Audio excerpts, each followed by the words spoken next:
पिंपरी चिंचवडच्या केएसबी चौकापासून काही मीटरवर असलेली ही जागा, इथं आता ही इमारत दिसतेय।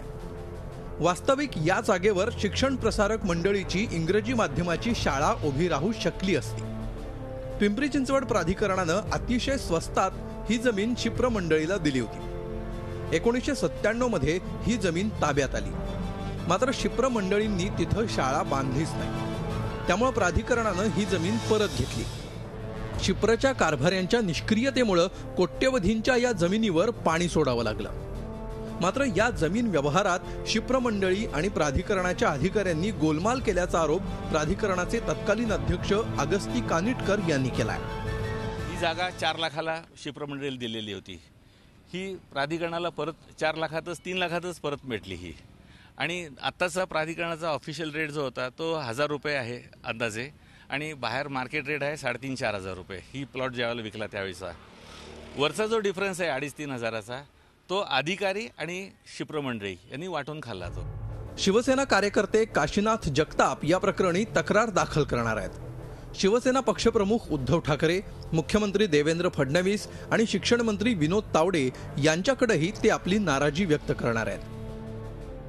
परिसरात शाळा नसल्यामुळे विद्यार्थ्यांची गैरसोय होतीये, त्यामुळे प्राधिकरणानं तेवढीच जागा इतर शैक्षणिक संस्थांना द्यावी अशी जगताप यांची मागणी आहे।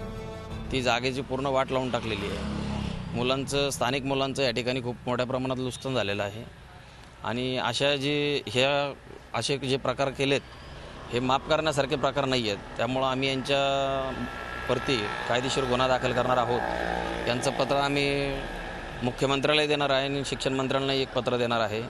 याच्या बदल्यामध्ये आम्हाला जवळपासच्या ठिकाणी एक 5 एकराचाच प्लॉट उपलब्ध करून दिला तर बरं होईल, आणि मुलांच्या शिक्षणाचा हे होऊन जाईल, मुलांच्या शिक्षणाची सोय होऊन जाईल चांगल्या ठिकाणी, अशी सोय करून देण्यात यावी यांनी। एवढी मोक्याची 5 एकर जागा परत करावी लागली याबाबत आम्ही शिप्रच्या नियामक मंडळाचे अध्यक्ष अभय दाढे यांच्याकडे विचारणा केली, मात्र त्यांनी पुन्हा एकदा काहीही प्रतिक्रिया व्यक्त केली नाही। शिक्षण प्रसारक मंडळीनं या जागेचा वापर केला नाही, त्यामुळे प्राधिकरणानं शिक्षण प्रसारक मंडळीकडून कोट्यावधी रुपये किमतीची ही जागा परत घेतलेली आहे। नेमकी ही जागा का वापरली गेली नाही याचं उत्तर शिक्षण प्रसारक मंडळीला द्यावंच लागणार आहे। 5 एकर जागा परत देण्याच्या या निर्णयामागं नेमकं काय गौड बंगाल आहे ते शिप्रचे कारभारीच जाणवत। शैलेंद्र परांजपेसह कैलासपुरी, झी मीडिया, पिंपरी चिंचवड। या संदर्भात अधिक चर्चा करूयात। आमचे प्रतिनिधी कैलासपुरी आपल्यासोबत आहेत। कैलास, प्राधिकरणाला ही जमीन परत करावी लागल्यामुळे, प्राधिकरणाने ही जमीन घेतल्यामुळे शिप्रवर नामुष्की आली आहे।